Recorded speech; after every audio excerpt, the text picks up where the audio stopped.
అప్పుల బాధలు వెంటాడుతున్నాయా? అయితే 6 JVR వారి జాతిరత్నాలు ధరించండి. మీరు హైదరాబాద్లో ఏదో ఇల్లు కొన్నారని పవన్ కళ్యాణ్ గారు సపోర్ట్ చేశారని అని కొన్ని విన్నా నేను, అది నిజమే కదా? గవర్నమెంట్ సొమ్ముని ఆయన మూవీకి పెట్టాడు అని విజయ్ కుమార్ గారు ఒక పిటిషన్ వేశారు.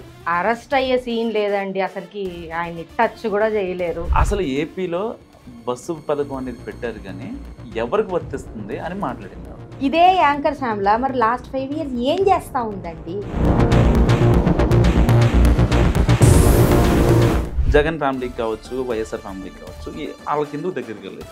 అంటే నేను కొంచెం దొంగలకు దూరంగానే ఉంటానండి. రోజా గురించి ఏం చెప్తారు? జగన్ అటెన్షన్ గురించి అండి అక్కడ చేసేది. అంటే ఇప్పటికి రివెంజ్ పాలిటిక్స్ అనేది జరుగుతుంది ఏపీలో. కానీ అన్నంత మాత్రాన పడినోడు ఏమీ కాదు, వాళ్ళనే కొద్దికి.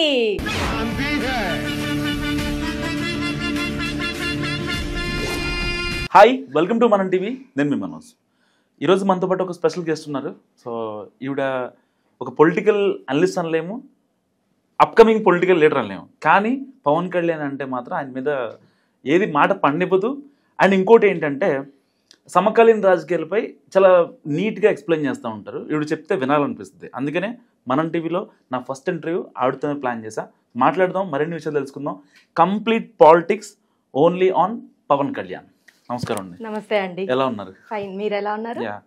కాస్త గ్యాప్ ఇచ్చినట్టున్నారు. గ్యాప్ ఇచ్చారా వచ్చిందా? గ్యాప్ తీసుకున్నా. గ్యాప్ ఏం లేదు, రీసెంట్ గా కూడా ఇంకొకటి, అంటే మన ఇద్దరం ఇంటర్వ్యూ చేసి కొంచెం కొన్ని డేస్ అయ్యింది యాక్చువల్ గా. బట్ ఫ్రీక్వెంట్ గా అయితే అవైలబిలిటీలోనే ఉన్నాను. ప్రజాక్షేత్రంలోనే ఉన్నారా? ఉన్నానండి. కొంచెం దూరంగా ఉన్నారు ప్రజలకి అనేది ఇప్పుడు రీసెంట్ టాక్ అన్నమాట. ప్రజలకి నేనేం దూరంగా లేనండి. అంటే ఇన్స్టాగ్రామ్ లో పోస్ట్ చేయడానికి ఏమీ లేవు ఇప్పుడున్న సిచ్యువేషన్స్ లో. సో అన్ని రొటీన్ అయిపోయినాయి. సో ఏదైనా ఇంపార్టెంట్ విషయాలు ఉంటే మాత్రం ఇమీడియట్ గా పోస్ట్ చేసేస్తా ఉన్నాను. పవన్ కళ్యాణ్ ని అరెస్ట్ చేస్తారు. హరిహర వీరమల సినిమాలో ఆయన అధికార దుర్వినియోగం చేశాడు. ఒక డిప్యూటీ సీఎం స్థాయిలో ఉండి ఆయనకున్న కొన్ని విశేషాధికారాలు వాటిని వాడుకొని ఆయన సినిమాకి ప్రమోట్ చేసుకున్నాడు. గవర్నమెంట్ సొమ్ముని ఆయన మూవీకి పెట్టాడు అని విజయ్ కుమార్ గారు ఒక పిటిషన్ వేశారు. దాన్ని హైకోర్టు యాక్సెప్ట్ చేసింది. సో ఇలాంటి సినారియోలో యాజ్ ఏ జన సైనిక్గా మీ ఉద్దేశం ఏంటి? అసలు అరెస్ట్ అవుతారని అనుకుంటున్నారా? అరెస్ట్ అయ్యే సీన్ లేదండి, అసలుకి ఆయన్ని టచ్ కూడా చేయలేరు. అసలు టచ్ చేయడానికి అది పెద్ద విషయం అయితే కదండి, అసలుకి జస్ట్ నార్మల్ సిల్లీ థింగ్ అండి అది. దాన్ని ఎందుకు ఇంత పెద్దగా చేసి భూతద్దంలో పెట్టి చూసి ఎందుకు బ్లేమ్ చేస్తారో అర్థం కావట్లేదు. సరే, విషయానికి వస్తే ఇక్కడ ఏంటంటే ఈ కేసు వేసినారు అంటున్నారు కదా విజయ్ కుమార్ గారు. సో మామూలుగా ఇలాంటి కేసెస్ 2 రకాల మనుషులు వేస్తారండి. ఒకటి చాలా హానెస్ట్గా దేశం మీద మంచి రెస్పాన్సిబిలిటీ సిటిజన్ అయ్యిండి, మనకి ఎటువంటి కరప్షన్ లేకుండా నీతి నిజాయితీ కల ఒక కామన్ సిటిజన్ కూడా కేసు వేయచ్చు, అది ఒకరు. ఇంకొకరు ఫేమ్ కోసమో లేకపోతే వాళ్ళ గురించి వాళ్ళు ఏదో జనాలకి తెలియచేసుకోవాలి అనే సమాజంలో ఎవరైతే కొంచెం పెద్దవాళ్ళు ఉన్నారో వాళ్ళ మీద రాళ్ళేస్తే మనం కూడా హైలైట్ అయిపోతాం అనే భావన. ఎగ్జాక్ట్లీ. సమాజంలో పెద్దవాళ్ళ గురించి పక్కకు పెట్టండి, పవన్ కళ్యాణ్ అన్నయ్య గురించి మాట్లాడితే పక్కా క్లిక్ అవుతామన్న దీంతో వేసే వాళ్ళు ఉన్నారు. అప్పట్లో సీరెడ్డి కావచ్చు, అంతకుముందు కొంతమంది కంప్లీట్ గా ఆయన టార్గెట్ చేశారు. అంతే కదా. సో ఇప్పుడు మనం విజయ్ కుమార్ గారి గురించి మాట్లాడుకుంటే ఆయన గత 5 years గా జగన్మోహన్ రెడ్డి గారి దగ్గర పనిచేశారు. అవును. ఆయన నిజంగా అంత రాష్ట్రం మీద, ప్రజల మీద, లేకపోతే గవర్నమెంట్ మనీ మీద అంత ఏమంటారు అంత రెస్పాన్సిబిలిటీ ఉంది అనుకున్నప్పుడు ఆయన లాస్ట్ 5 years లో ఏ ఒక్క రోజు కూడా జగన్మోహన్ రెడ్డి గారిని ప్రజల సొమ్ముని మీరు ఇలా దుర్వినియోగం చేసుకోకూడదు అని ఏ రోజు ఎటువంటి విషయంలోనూ మీరు చూస్తే కనుక టెంపుల్ సెట్ వేసినప్పుడు కానివ్వండి, అంతెందుకు సచివాలయం సెటప్ నే తీసుకొని వచ్చి ఇంట్లో పెట్టినప్పుడే అడగలేదు ఆయన. ఒక సజెషన్ లేదు, ఒక పక్కనే ఉన్నారు కదా. సో అక్కడెక్కడా అడగలేదన్నమాట. బేసిక్ గా ఏంటంటే ఆయన గత 5 years గా జగన్మోహన్ రెడ్డి గారి దగ్గరే ఉన్నాడు. ఏదో మనము ఒక పోస్ట్ పట్టుకుందాం అనేసి అని చెప్పి ఏదో ఒక పోస్ట్ కొట్టేద్దామని చెప్పి చాలా ట్రై చేశారనమాట. సో పోస్ట్ రాలేదు అక్కడ. దాని తర్వాత ఏమైంది, అరే ఇట్లా చేస్తే వర్కౌట్ అవ్వట్లేదని ఏకంగా యేసు ప్రభుతో పోల్చుకుంటూ జగన్మోహన్ రెడ్డి గారిని విపరీతంగా పొగిడినారు అనమాట. సో అక్కడ ఆయన ప్లాన్ వర్కౌట్ కాలేదు. దాని తర్వాత మనకి ఇవన్నీ వర్కౌట్ అవ్వట్లేదు, మనం ఇంకా ఏదో సాధించాలి, ఏదో ప్రజల్లోకి వెళ్ళాలి, ఎట్టో కట్ట ఫేమ్ తెచ్చుకోవాలన్న ఉద్దేశంతో ఆయన ఏం చేశాడంటే సపరేట్ గా వచ్చి ఒక పార్టీ పెట్టాడు, పాదయాత్ర కూడా చేశాడు. అక్కడ ప్రజలు రికగ్నైజ్ చేయలేదు. సత్యవేడలో నిల్చున్నాడు, నాకు తెలిసి అరౌండ్ 368 365 ఓట్స్ మాత్రమే వచ్చింది. ఆయన పాదయాత్రని చాలా కంప్లీట్ లైట్ తీసుకున్నారు అప్పుడు ప్రజలు. అవును, చాలా అసలుకి ఎట్లా తీసుకుంటారండి అట్లాంటి పర్సన్స్ ని. ఇప్పుడు ఏ రోజన్నా వచ్చి ఎవరికన్నా సహాయమో లేకపోతే ఎక్కడన్నా ఏదన్నా జరిగినప్పుడు నేనున్నాను అనేసి అని చెప్పి ముందుకు వచ్చి ఉంటే ప్రజలు రికగ్నైజ్ చేస్తూనే ఉంటారు. నువ్వు ఏ రోజు ఏమీ చేయకుండా ఈ రోజు నేను వచ్చి పార్టీ పెట్టాను నాకు సపోర్ట్ చేయండి అంటే ఎవరు చేస్తారు? ఎవరు చేయరు. సో అక్కడ అట్టర్ ఫ్లాప్ అయిపోయింది అనమాట. ఇంకా అప్పటి నుంచి ఆలోచించాడు 1.5 year గా ఎట్ట చేసి మళ్ళీ మనము ఇచ్చే ఫేమ్ లోకి వెళ్ళాలి అని. ఇవన్నీ కాదు, కొడితే పెద్ద చేపనే కొడదాం అనేసి అని చెప్పి అందరికీ తెలిసిన లోక సత్యమే. పవన్ కళ్యాణ్ గారిని అంటే ఇంకా ఏదో ఆ ఎండ్ అన్నా లేకపోతే ఈ ఎండ్ అన్నా ఉంటారు. సరే ఏదో ఒకటి అనేసి అని అన్నట్టు పవన్ కళ్యాణ్ గారి మీద ఇట్లా ఒక పిచ్చిలోకి వేసేసేసినారనమాట. సో ఇప్పుడు ఆయనది ఏంటంటే ఓవరాల్ గా చూసుకుంటే ఆయనేమి నీతి నిజాయితీ గల వ్యక్తి అయితే కాదు. అంత నీతి నిజాయితీ వ్యక్తి గల అయితే ఆల్రెడీ ఉన్న జగన్మోహన్ రెడ్డి గారిని ఎప్పుడో అడుగుండాలి. సో అది లేదు. సో ఇప్పుడు ఆయనకు కావాల్సింది ఫేమ్. సో ఆ ఫేమ్ కోసం ఎక్కడికన్నా వెళ్తా ఉన్నాడు అనమాట. సో ఇప్పుడు ఆ విషయం పక్కకు పెడదాం. ఇప్పుడు పవన్ కళ్యాణ్ ఇన్ని మాటలు మాట్లాడుతున్నారు కదా వీళ్ళు, నాకు ఒకటే డైజెస్ట్ కాంది. ఏ రోజైనా కూడా సరే ఇప్పుడు ఎవరైతే రోజా గారి కాడ నుంచి మీరు ఎవరన్నా ఎత్తుకోండి, ఆఖరికి పేటిఎం గాళ్ళ కథ కూడా, అంటే పేటిఎం గాళ్ళు అంటే అందరికీ తెలిసింది వైసీపీ సపోర్టర్స్. సో ఆఖరికి వాళ్ళ వరకు కూడా పవన్ కళ్యాణ్ గారి గురించి ఇన్ని మాట్లాడుతున్నారు కదా. ఏ ఒక్కరన్నా ఏ రోజైనా పవన్ కళ్యాణ్ గారు ఈ మంచి పని చేశారు అని ఒక్కరోజైనా ఒక్కరన్నా వచ్చి చెప్పారా? చెప్పలేదు. అంతెందుకండి, ఇప్పటికిప్పుడు ఆయన శాలరీ మొత్తం పిఠాపురంలో ఉన్న అనాథ పిల్లలకి ఇస్తా ఉన్నా కూడా ఇంతవరకు ఏ ఒక్కరు కూడా వచ్చి వాయిస్ రైజ్ చేయలేదా? అరే ఆయన చేసే పని ఎవరైనా కూడా అండి, అది వేరే పార్టీనా మన పార్టీనా అనేది పక్కకు పెడితే, ఒక మంచి పని చేసినప్పుడు నువ్వు అప్రిషియేట్ చెయ్యకపోయినా పర్లేదు కానీ ఇట్లా డిగ్రేడింగ్ చేయకూడదు. ఇట్లాంటి ఏమంటారు దుమ్మి కేసులు ఏదో అంటారు కదా, ఇవి పెట్టకూడదు బేసిక్గా. సో ఇక్కడ విషయంలోకి వస్తే ఆయన మీరు ఇంకేమన్నారన్నారు, ఆయన దుర్వినియోగం చేసుకుంటారు, అధికార దుర్వినియోగం. సరే ఏం చేశారు? గవర్నమెంట్ కి సంబంధించిన సొమ్ముని ఏం చేశారు ఆయన ఏమన్నా గవర్నమెంట్ సొమ్ము అంటే గవర్నమెంట్ లో నుంచి తీసుకొని వచ్చి అక్కడ నుంచి దోచుకొని వచ్చి ఏమన్నా సినిమాలలో పెట్టాడా, లేదా ఆస్తులు కొన్నాడా? లేదు కదా. ఆయనకు వచ్చే శాలరీనే ప్రజలకి ఇచ్చేటప్పుడు ఇంకేం దుర్వినియోగం చేస్తా ఉంటాడు? అంతెందుకండి, ఆఖరికి మనకి ఏవైతే పవన్ కళ్యాణ్ గారు చేసిన ప్రమోషన్స్ కానివ్వండి, ప్రీ రిలీజ్ ఈవెంట్స్ కానివ్వండి, హైదరాబాద్ వైజ్ తీసుకుంటే ప్రమోషన్స్ అన్ని హయత్లో చేశారు. ప్రీ రిలీజ్ ఈవెంట్ వచ్చి శిల్పకళా వేదికలో చేశారు. అక్కడ ఇంకెక్కడుంది దుర్వినియోగం? నాకు అర్థం కాలేదు. ప్రీ రిలీజ్ ఈవెంట్ లో కూడా చెప్పినట్టున్నారు పవన్ కళ్యాణ్ గారు, నేను 24 క్రాఫ్ట్స్ బాగుంటేనే నేను రెమ్యునరేషన్ తీసుకుంటాను, లేదంటే లేదు. సో ఇక్కడ నాకు తెలిసి ఆయన విజయ్ గారు అసలుకి ఐఏఎస్ చేశారో లేకపోతే ఆ జగన్ గారు లాగా పేపర్లు దొంగలించుకొని వచ్చి రాసినారో తెలియదు కానీ బేసిక్ కామన్ సెన్స్ అండి. ఒక చదువుకోని వాళ్ళని అడిగినా కూడా సరే చెప్తారు. ఒక మూవీలో ఒక హీరో కానీ హీరోయిన్ కానీ బౌన్సర్స్ అనేది ప్రొడ్యూసర్సే ప్రొవైడ్ చేస్తారు. ఈవెన్ ఈ శిల్పకళా వేదిక ప్రమోషన్స్ కానివ్వండి, ప్రీ రిలీజ్ ఈవెంట్స్ కానివ్వండి, ఆడియో లాంచింగ్ ఏదైనా కూడా సరే ప్రొడ్యూసర్సే చూసుకుంటారు. ఆ సినిమాలో హీరోనో లేకపోతే ఆ సినిమాలో హీరో ఏదో గవర్నమెంట్ లో ఉన్నాడని ఆ డబ్బులు తీసుకొని వచ్చి దాంతో ఏమీ చేయలేదు. లేదు చేసినారా మీరు ప్రూఫ్ చూపించండి, చూపించాలి కదా మరి, అంతే కదా. సో ఇప్పుడు ఆయన ఎక్కడ కానీ మీరు చూసుంటే ఈవెంట్స్ లో ఇప్పుడు కూడా చూడండి విజువల్స్ లో ఆయన వెనకాల బౌన్సర్స్ ఉన్నారే కానీ ఎక్కడ ఆయనకి సంబంధించిన గవర్నమెంట్ సెక్యూరిటీ ఎక్కడా లేదు. ఆయన సెక్యూరిటీ పరంగా చాలా ఇదిగా ఉంటారు, ఎందుకంటే వాళ్ళందరూ ఇక్కడ నుంచి అక్కడ నుంచి ఇక్కడికి రావాలి, వాళ్ళ ఖర్చులు బాగా. ఆయన ఇంకా ₹1 పెట్టే వ్యక్తి ఒక ఆయనకి ఇచ్చిన పొజిషన్ కన్నా ఒక స్టెప్ హై లెవెల్లోనే ఆలోచిస్తాడే కానీ ఆయన ఎప్పుడు కానీ అరే మనకి ఏదో కొత్తగా ఈ రోజు నాకేదో ఇన్ని శాఖలు వచ్చేసినాయి, నేను ఆ శాఖల్లో నేను ఇంత దోచేసుకోవచ్చు, అలాంటి మెంటాలిటీ అలాంటి మనస్తత్వం అయితే ఆయనది కాదు. ఆయన ఇంకా ₹10 పెడతాడు, ఉద్దానంకి పెడుతున్నాడు, ఇంకా పర్టికులర్ గా వాళ్ళు అడవుల్లో ఉండే ఆ ట్రైబల్స్ కావచ్చు చాలా ఇదిగా చేస్తారు. ఎవరు చేస్తారండి? ఇన్ని ఏళ్ళగా చూస్తున్నాం మనం, ఇన్ని ఏళ్ళగా మన పేరెంట్స్ కాడ నుంచి మనం అడిగితే గనక ఇన్ని ఏళ్ళగా ఎవరికండి అంత ఇదిగా శారీస్ పంపించడం కానివ్వండి, మామిడి పండ్లు అసలు ఆయనకి ఎందుకు పంపించాలి, ఆయన ఎందుకు పంపించాలి చెప్పండి. మనం ఇప్పట్లో పక్కనుండే వాళ్ళకి ఇవ్వలేకుండా పోతా ఉన్నాం మనము. మామిడి పండ్లు కాడ నుంచి చెప్పులు, ప్రతి ఒక్కరి సైజు తీసుకొని చెప్పులు, అది కూడా గవర్నమెంట్ సొమ్ము కాదు, ఆయన పర్సనల్ డబ్బులు. ఆయనకి ఏమొచ్చింది? ఇప్పుడు రాఖీ పండగకి కూడా వితంతువులకి నేను నీకు ఒక అన్నలాగా ఉన్నాను అని ఒక దీంతో సారీ పంపించినాడు. ఇప్పుడు వరలక్ష్మి వ్రతం దీనికి శ్రావణ మాసంలో కూడా సారీ ఇస్తా ఉండడు. అంటే నేను ఒక అన్నగా ఉన్నాను, మీకు ధైర్యంగా, మీకు అండగా ప్రతి దాంట్లో మేము ఉన్నాము, ఒక భరోసాతోనే కదా. సో అలాంటి వ్యక్తి మీద ఇలాంటి చీప్ ట్రిక్స్ ప్లే చేస్తే అంటే నాకేంటంటేనండి, చెయ్యనోళ్ళ గురించి మీరు ఎన్నన్నా మాట్లాడుకోండి, ప్రాబ్లం లేదు. పోనీ చేసిన వాళ్ళ గురించి మీరు చెప్పకుండా ఉండండి, ప్రాబ్లం లేదు. కానీ అతన్ని మీరు బ్లేమ్ అంటే అతని మీద బురద చల్లడం అనేది చాలా తప్పు. అసలుకి ఇది సిబిఐకి ఇచ్చే కేసా అండి? ఇది అదే కదా, సిల్లీ కాకపోతే సిబిఐకి ఇచ్చే కేసా ఇది?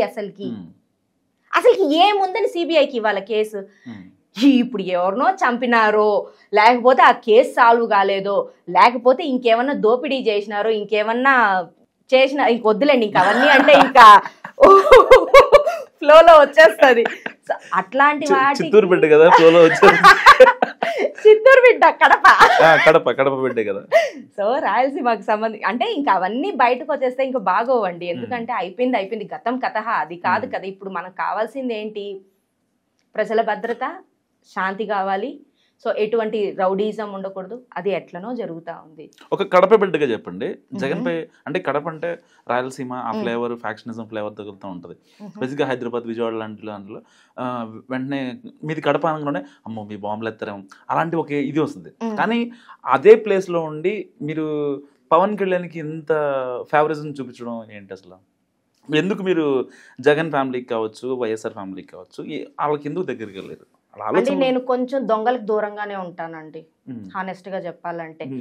నాకు మంచి చేసే వ్యక్తి హీరో అయినా సరే, లేదా ఒక కామన్ మెన్ అయినా సరే, ఒక కూలీ చేసుకునే లేబర్ అయినా కూడా సరే, అట్లాంటి వ్యక్తి మంచి హార్ట్ ఉండి 10 మందికి హెల్ప్ చేసే వాళ్ళైతే నేను కులము, మతము ఇవన్నీ ఏమీ చూసుకోకుండా అతనికి సపోర్ట్. కులాలు చూడం, మతాలు చూడం, అంతే. ఏమి కులాలు చూడం, మతం చూడం, మనసే చూస్తాం, మంచితనమే చూస్తాం. ఒక్క మాటలో తెలిసిన వచ్చిన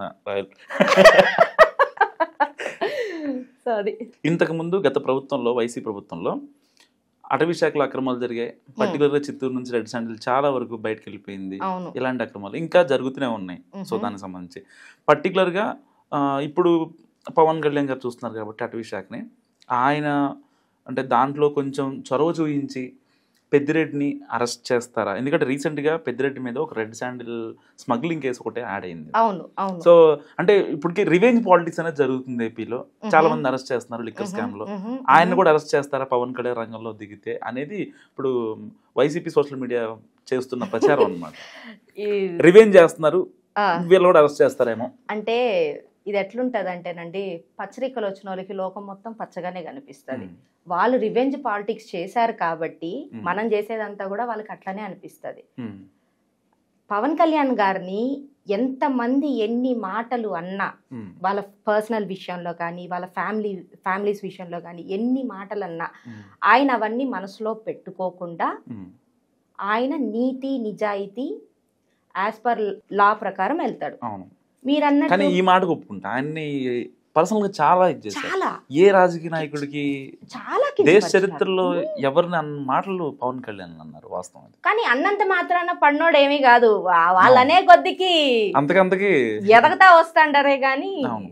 సో నేను అనదలుచుకునేది ఏంటంటేనండి, ఇప్పుడు నిజంగా ఇప్పుడు వాళ్ళు అంటున్నారు, పెద్దిరెడ్డి వైఎస్ఆర్సీపీ వాళ్ళే అంటున్నారు ఏం స్కాములు ఏమి దోచలేదు అవి ఇవి అనేసి అని చెప్పి. సో ఇఫ్ ఇన్ కేస్ నిజంగానే పెద్దిరెడ్డి గారు గనక రెడ్ శాండిల్ స్మగ్లింగ్స్ ఇవన్నీ చేసినట్లు గనక ఉంటే ఖచ్చితంగా యాజ్ పర్ ఏమంటారు రూల్స్ ప్రకారం అతన్ని అరెస్ట్ చేయక తప్పదు.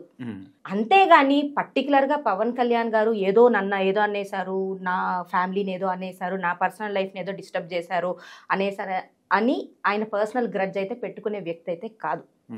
ఆయన చూస్తాడు నిజంగానే అక్కడ స్మగ్లింగ్ జరిగిందా, తీసుకోపోయి బొక్కలో వేసేస్తారు అంతే. అది తెలుగుదేశం పార్టీ వాళ్ళు అన్నావనియండి, జనసేన పార్టీ వాళ్ళు అన్నావనియండి, వైసీపీ అన్నావనియండి, బీజేపీ అన్నావనియండి, ఎవరన్నా అవనియండి, తీసుకొని వెళ్ళి రూల్ అంటే రూల్, ఎవరికన్నా ఒకటే రూల్ ఆయన. సో కాబట్టి అక్కడ నిజంగా ఆయన కనుక స్మగ్లింగ్ చేసినట్టు విత్ ప్రూఫ్స్ తో గనక తెలిస్తే మాత్రం ఖచ్చితంగా తీసుకోబోయి అయితే జైల్లో వేయడం మాత్రం పక్క. బట్ కానీ అది పక్కకు పెడితే మనందరికి కూడా తెలుసు కదా అక్కడ ఏం జరిగిందని. బిల్డింగ్లే కట్టేసేసినారండి, మరి అడవిలో పోయేసి బిల్డింగ్లు కట్టేసేసినారు ఎర్రచందనంతో. సో అక్కడే మనకు తెలుస్తుంది ఎంత స్మగ్లింగ్ చేస్తుండారు అనేసి అని చెప్పి. ఎవరైనా కూడా అండి తప్పు చేస్తే శిక్ష ఖచ్చితంగా అనుభవించాల్సిందే. ఎప్పుడైతే కూటమి సర్కార్ గెలిచిందో అప్పుడు పవన్ కళ్యాణ్ వేవ్ ఒక నెక్స్ట్ లెవెల్లో ఉంది. అవును, మళ్ళీ ఒక 1 year పాలన తర్వాత ఆయనకి శాఖల మీద గ్రిప్ రాలేదు, లేదంటే ఇలాంటి అంటే ఇటు ప్రజల్లో వినిపిస్తున్నాయా లేకపోతే వైసీపీ వాళ్ళు చేసే ప్రచారమా అనేది పక్కన పెడితే ప్రభుత్వం నుంచి ఇప్పటికే చాలాసార్లు క్యాబినెట్ మీటింగ్లు పెట్టినప్పుడు సీఎం చంద్రబాబు నాయుడు గారు చాలామందిని ఎవరైతే సరిగ్గా పనులు చేయట్లేదో మంత్రులు వాళ్ళ క్లాసులు పీకిన మాట వాస్తాం. కానీ దాంట్లో పవన్ కళ్యాణ్ లేకపోయినప్పటికీ ఒక విష ప్రచారం బయటకు వస్తుంది, పవన్ కళ్యాణ్ అన్ఫిట్ డిప్యూటీ సీఎంకి, లేకపోతే ఆయన శాఖపరమైన చర్యలు తీసుకోవడంలో ఎందుకో వెనకడుగేస్తున్నారు అనేది. ఓకే, సో ఇప్పుడు ఇక్కడ మనము 2 రకాలుగా కూడా మాట్లాడుకోవచ్చు అండి. ఒకటి వైసీపీ వర్జన్ లో వాళ్ళకి నేను ఇచ్చే ఆన్సర్ ఏంటంటే వాళ్ళకి అందరూ అన్ఫిట్టేనండి. వాళ్ళకి ఏంటంటే దొంగలు, రౌడీలు, గూండాలు, కూనీకోర్లు, స్మగ్లింగ్ చేసేవాళ్ళు, లేకపోతే స్కాములు చేసేవాళ్ళు, బెట్టింగ్ యాప్లకు ప్రమోట్ చేసేవాళ్ళు, వాళ్ళు పర్ఫెక్ట్ ఫిట్. వాళ్ళైతే వచ్చి వాళ్ళైతే హోమ్ మినిస్టర్ లో డిప్యూటీ సీఎం వేసేసి మొత్తం ఏపీని బీహార్ చేసేస్తే వాళ్ళకి పర్ఫెక్ట్ అన్నమాట, అయిపోయా అక్కడికి. ఇంకా మన వైపుకి వస్తే ఫిట్ ఎందుకు కాదండి, ఫిట్ ఎందుకు కాదు, సాక్షాత్ మోడీ గారే అన్నారు, సాక్షాత్ మోడీ గారి దగ్గరే అప్లాజ్ తెచ్చుకున్నారు ఆయన ఆంది అనేసి అని చెప్పి. సో వాళ్ళకి ఎన్ని చెప్పినా వేస్టేనండి వైసీపీ వాళ్ళకి. ఊరికే మనం మాట్లాడుకోవడం తప్ప మన బంగారం ఎట్లాంటిది అనేది మనకు తెలుసు, మన ఏపీ ప్రజలకు తెలుసు. కాబట్టి ఆయనకి 21 out of 21 ఇచ్చి ఆదరించినారు. జనసేనని పర్టికులర్ పవన్ కళ్యాణ్ ని అంతకుముందు వైసీపీ హయాంలో వైసీపీ వాళ్ళు గట్టిగా టార్గెట్ చేసేవాళ్ళు. అవును, మామూలుగా కాదు. ఇప్పుడు డిప్యూటీ సీఎం హోదాలో తగ్గుతున్నారా లేకపోతే ఎక్కడ అరెస్ట్ చేస్తున్నారనే భయం తగ్గుతున్నారంట. ఎందుకంటే పవన్ కళ్యాణ్ ఎక్కడ వైసీపీ వాళ్ళ మీద గట్టిగా మాట్లాడలేదు. గతంలో జరిగిన ఆయన శాఖపరంగా ఏమున్నాయో అవి డిగ్గింగ్ చేసుకుని అసలు ఏం జరిగింది, గతంలో ఏం జరిగింది అనేది వెళ్తున్నారు. కానీ వీళ్ళు మాత్రం ఇలాంటి మాటలు మాట్లాడుతున్న పరిస్థితి. ఇక్కడ వచ్చేసేసరికి ఏంటంటేనండి, కూటమి ఫామ్ అవ్వక ముందు పవన్ కళ్యాణ్ గారు ఏదైతే మీటింగ్స్ పెట్టి అక్కడ మాట్లాడారో వైసీపీ వాళ్ళ గురించి, అక్కడ జనాలకి తెలియజేశాడు వాళ్ళ హయాంలో ఏం జరుగుతోంది, ఏం రాంగ్ థింగ్స్ జరుగుతున్నాయి, ఇట్లాంటివి జరుగుతున్నాయని తెలియజేశారనమాట. ఇప్పుడు కూటమిలో ఫామ్ అయ్యి ఆయన ఏవైతే ఇప్పుడు డిపార్ట్మెంట్స్ తీసుకున్నారో, ఇప్పుడు ఆయన ఏం చేస్తున్నాడంటే ఆయనకి ఇచ్చిన ఫస్ట్ ఆయన ఏంటంటే నాకు ఈ అరెస్ట్లు ఇవన్నీ నాకు ఇంపార్టెంట్ కాదు, నాకు ప్రజలు ఇంపార్టెంట్, నా స్టేట్ ఇంపార్టెంట్, నా దేశం ఇంపార్టెంట్ అని ఫస్ట్ ఇవి చక్కబెట్టుకుంటూ వద్దాం, దాని తర్వాతనే మిగతా వాటికి వెళ్దామని ఇప్పుడు ఫస్ట్ ఏం చేస్తున్నాడంటే ఉన్న దాంట్లో మంచి చేద్దాం అనేసి అని చెప్పి చూస్తా ఉన్నారు. అట్లని వదిలినారా అంటే వదలకుండా ఏమీ లేదు. ఇటుపక్క ఆధారాలు, ఎందుకంటే అండి వాళ్ళలాగా మనము ఏదో తీసుకొని వచ్చి సిల్లి దానికి తీసుకొని వచ్చి పాపం RRR గారిని అయితే సిల్లి దానికి తీసుకొని వచ్చేసేసి ఎలా కొట్టారు చూడండి అసలుకి, పాపం ఆయనకి. సో అంటే వాళ్ళ పార్టీ అని తెలిసి వాళ్ళ పార్టీ అని కూడా చూడకుండా ఆయన్ని అట్లా చేస్తున్నారు. మనం అట్లాంటి చీప్ పాలిటిక్స్ అయితే చేయరండి.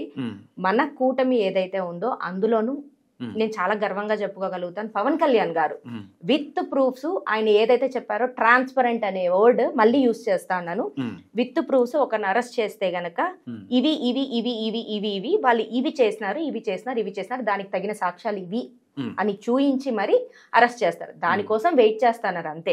అంటే ప్రాపర్ ఎవిడెన్స్ కోసం వెయిట్ చేస్తా ఉన్నారు.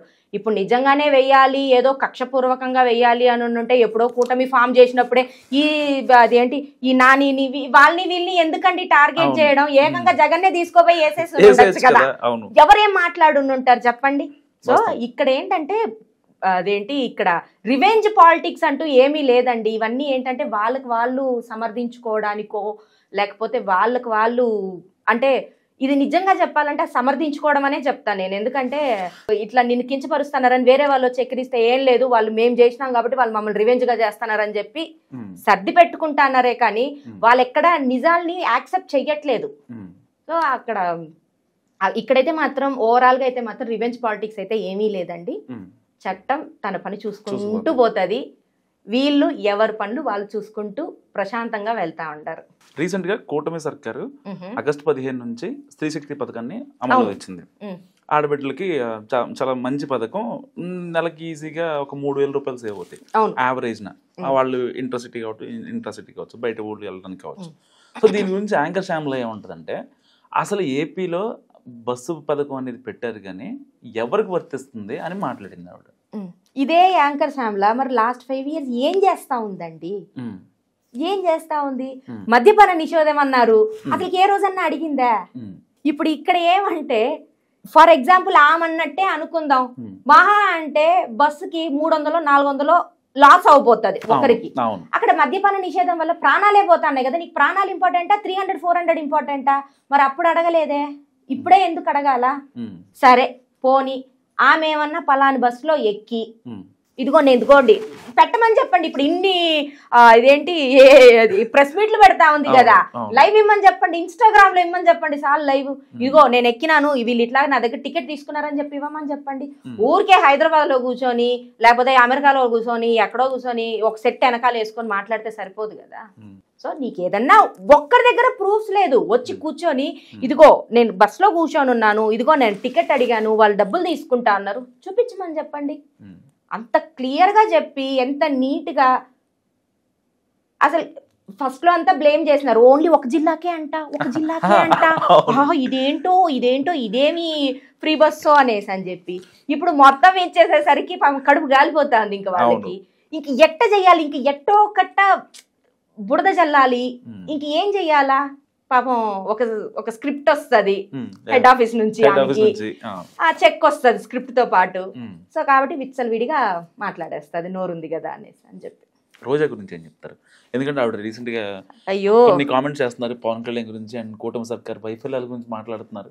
గతంలో ఎప్పుడు మాట్లాడిన రోజా మళ్ళీ మీడియా అటెన్షన్ కోసం కొంచెం గ్రాబ్ చేసుకోవడానికో లేదంటే కొంచెం యాక్టివ్ అవుతున్నారు. మీడియా అటెన్షన్ గురించి కాదండి, మీడియా అటెన్షన్ గురించి అని పిచ్చోళ్ళం మనం అనుకుంటాం. జగన్ అటెన్షన్ గురించి అండి అక్కడ చేసేది. ఓకే, మళ్ళీ టికెట్ కోసం అంటారా? అంతే కదా, అయిపోయింది. కొడుకు బర్త్డేకి ఒక ఆడి కారు జమ్మనేసి అని చెప్పి నగిరి వైపు అంతా కొనేసింది, దౌర్జన్యం చేసి మరి దోచేసేసింది, క్రికెట్ బ్యాట్లతో దోచేసేసింది, ఇంకొచ్చి ఇంకా దోచేసేసి ఇంకా తమిళనాడులోకి వెళ్ళి మళ్ళీ పాలిటిక్స్ చేసి మళ్ళీ అక్కడ కూడా దోచాలనేది ఆమె ప్లాన్. అదంతా ఊరికే వేస్ట్ అండి. అయినా నేను సింపుల్ గా చెప్తానండి, రోజా ఎంత మాట్లాడితే అంత మంచిదండి. పార్టీ డ్యామేజ్ అవుతుందా? పార్టీకి డ్యామేజ్ అయ్యో ఇంకా మీరు పార్టీకి డ్యామేజ్ ఎప్పుడూ అయిపోయింది ఆమె వల్ల. పార్టీకి డ్యామేజ్ కాదు, ఆ టంగ్ అలాంటిది, ఆ లెగ్ అలాంటిది, ఏదన్నా మాట్లాడింది అన్నిటికీ ఆపోజిట్ వెళ్తుంది. సో కాబట్టి ఆమె ఎంత మాట్లాడినా అంత మంచిదే. ఎందుకంత పాజిటివ్ ఉన్నారు అంటే ఒకటైతే చెప్పొచ్చండి, ఆమె ఎక్కడ అడుగు పెడితే అక్కడ నాశనం అయితే వస్తా ఉంటే ఏం చేస్తాం చెప్పండి. ఐరన్ లెగ్ ఐరన్ టంగ్ చెప్పిన దాన్ని బట్టి అందుకనే రోజా అరెస్ట్ ఆగుతుందంటారా? మేబీ అంటే రోజా అరెస్ట్ అయితే ఆగేదిలే, అదే చెప్పాను కదా, చట్టం తన పని చూసుకుంటా పోతుంది. కాకపోతే పాపాలు వండాలంతే. నీకు ప్రూఫ్స్ ఎవిడెన్స్ దొరికితే ఇంక వన్ బై వన్ ఒక్కొక్కరు చిట్టా ఓపెన్ అవ్వాల్సిందే. ఇంకా ఈ 1 year పరిపాలనలో కూటమి సర్కార్ గురించి ఏం చెప్తారు అసలు?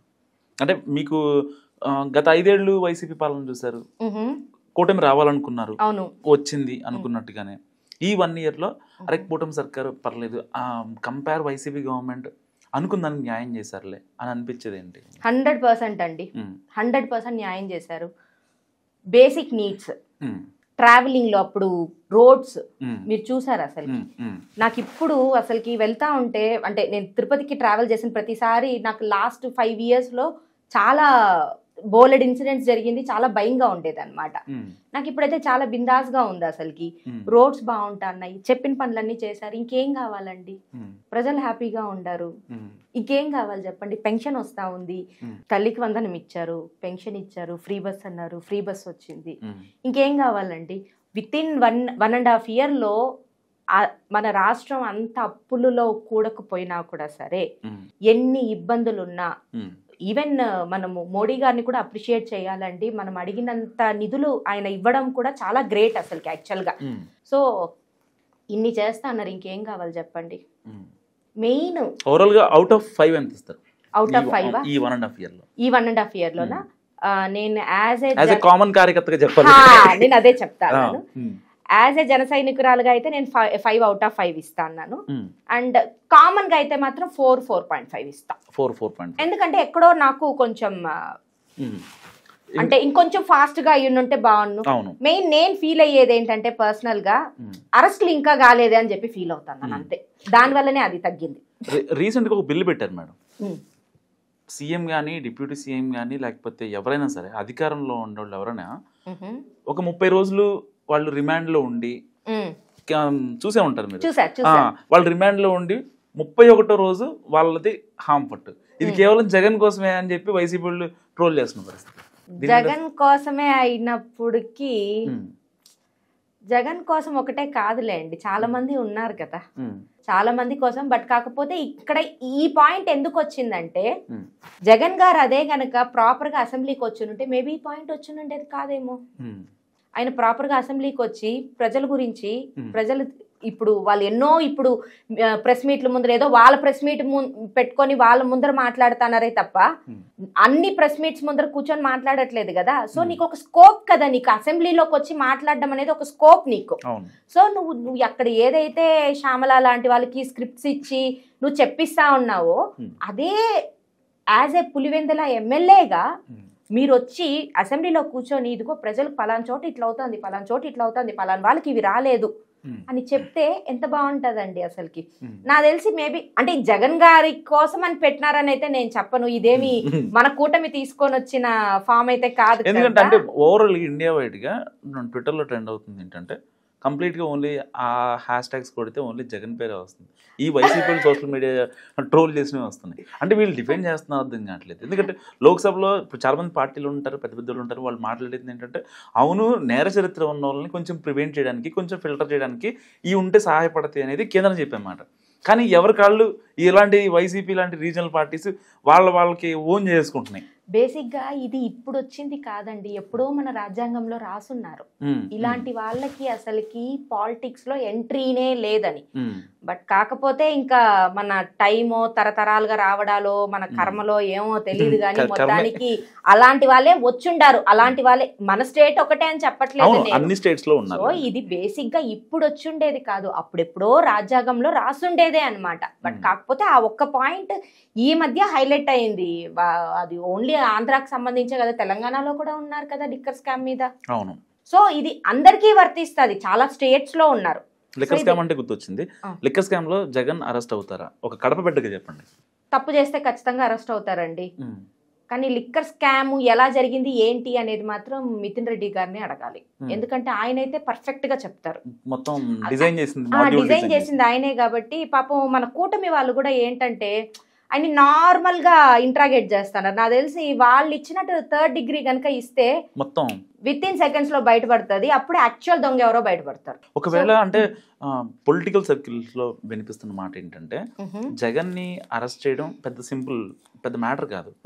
ఒక ఎంపీని అరెస్ట్ చేసినప్పుడు జస్ట్ ఒక ఎమ్మెల్యేని అరెస్ట్ చేయడం పెద్ద మ్యాటర్, ఎందుకంటే ఆయన ప్రతిపక్ష హోదా లేదు కాబట్టి. సో ఇలాంటి నేపథ్యంలో జగన్ అరెస్ట్ చేస్తే కూటమికి మైనస్ అవుతుంది. ఎందుకంటే గతంలో కూడా చంద్రబాబు నాయుడు గారిని ఎప్పుడైతే అరెస్ట్ చేశారో దానికి ఆ దెబ్బ వైసీపీకి గట్టిగా తగిలింది కాబట్టి ఇప్పుడు కూడా సేమ్ మిస్టేక్ చేయకూడదు అనేది పొలిటికల్ సర్కిల్స్లో వినిపిస్తున్నమాట. మీరేమంటారు? అసలు ఇన్స్టెంట్ గా జగన్ అరెస్ట్ చేస్తే ఇప్పుడు కూటమి సర్కార్కి ఏమన్నా ఎఫెక్ట్ అయ్యే అవకాశం ఉంటుంది? ఎందుకుంటదండి, ఆయన చేసిన తప్పులే కదా. ఇప్పుడు చంద్రబాబు నాయుడు గారిది ఏది వాళ్ళు ప్రూవ్ చేయలేకుండా పోయినారు. సో అక్కడ జనాలందరికీ తెలుసు ఏమీ లేదు, జస్ట్ ఆయన ఎప్పుడో 36 కేసులు పెట్టి జగన్ ఎప్పుడో 6 నెలలు జైల్లో వేసిన కక్షని చంద్రబాబు నాయుడు గారికి చేసినారు అనేది అందరికీ తెలుసు. బట్ ఇప్పుడు జగన్ చేసుండే స్కామ్స్ అన్ని మన కళ్ళ ముందర తెలుస్తా ఉన్నాయి కదా, లాస్ట్ 5 years లో ఏం చేశాడు, ఎలా చేశాడు అనేసి అని చెప్పి. సో అంత చేసినప్పుడు కూటమికి ఎందుకు ఇదవుతుందో నాకు తెలియదండి. కానీ నాకైతే ఇది కూటమికి కాదు కానీ స్టేట్ కి అయితే బెనిఫిట్ అవుతుంది ఆయన అరెస్ట్ చేస్తే. Okay, yeah. అండ్ ఫైనల్ గా మీ చిత్తూరు కాబట్టి తిరుపతి గురించి మాట్లాడదాం మేడం. అంటే వైసీపీ ప్రభుత్వంలో ఎట్లా ఉండేదంటే విఐపి బ్రేక్ దర్శనాల టికెట్లు కానీ వాళ్ళు అమ్ముకునేవాళ్ళు ఎమ్మెల్యేలకు. మనకు తెలిసిందే, రోజా లాంటి వాళ్ళు అమ్ముకున్నారు, అలా డబ్బులు సంపాదించారు. సో అక్కడ పాలక మండలి ప్రక్షాళన కావచ్చు, అన్ని మతం ప్రచారం కావచ్చు, ఇలాంటి వాటిల్లో టీటీడీని కొంచెం ఒక డివోషనల్ గా మనం ఒక హైయెస్ట్ ప్లేస్ తో కొలుస్తాం. ఇది వరల్డ్ వైడ్ గా ఉన్న తెలుగు వాళ్ళకి తెలుసు, అందరికీ తెలుసు. సో ఇప్పుడు వైసీపీ గవర్నమెంట్ లో తిరుపతి ఎలా ఉంది? కూటమి సర్కార్ వచ్చిన 1 year లో తిరుపతి ఏమన్నా మారిందా అంటే ఏం చెప్తారు? మారిందండి, చాలా మారింది. అంటే మా తిరుపతే కాబట్టి నేను చెప్తున్నాను. సో వైసీపీ హయాంలో ప్రసాదాలు నాకు తిరుపతి నుంచి మా అమ్మ వాళ్ళు, అంటే మా తిరుమల అనమాట బేసిక్, అక్కడ నుంచి మా అమ్మ వాళ్ళు నేను పైననే ఉండింది, మాది పైననే. సో మా మమ్మీ వాళ్ళు ఎవరన్నా వచ్చినా, మా ఫ్రెండ్స్ వెళ్ళినా ప్రసాదాలు పంపిస్తే హైదరాబాద్ కు 1 night అంతే కదా, ఆ 1 night వచ్చేటప్పటికి ఇట్లా కవర్ ఓపెన్ చేయగానే ఒక టైప్ ఆఫ్ స్మెల్ వచ్చేది అనమాట. ఇప్పుడు అట్లా కాదు, ఇప్పుడు 6 days 7 days ఫ్రెష్ గా ఉంటా ఉంది ఇప్పుడు ఈవెన్ ఫ్రిడ్జ్ లో పెట్టకపోయినా కూడా సరే. సో అదొకటి. అండ్ ఇంకా ఇది దర్శనాలు అయితే మాత్రం ఇప్పుడు అల్టిమేట్ ఉందండి. దర్శనాలు చాలా అల్టిమేట్ ఉంది, చాలా ఫ్రీక్వెంట్ ఫుడ్ దొరుకుతుంది. ముందైతే అసలుకి ఆ గేట్స్ దగ్గర అక్కడ ఇక్కడ ఫుడ్స్ పంచేవాళ్ళు అనమాట. సో లాస్ట్ 5 years లో అవంతా ఏమీ లేదు, ఎక్కడో ఒక చోట ఇచ్చేవాళ్ళు, ఎక్కడో ఒక చోట మెయిన్ ప్లేస్ లో.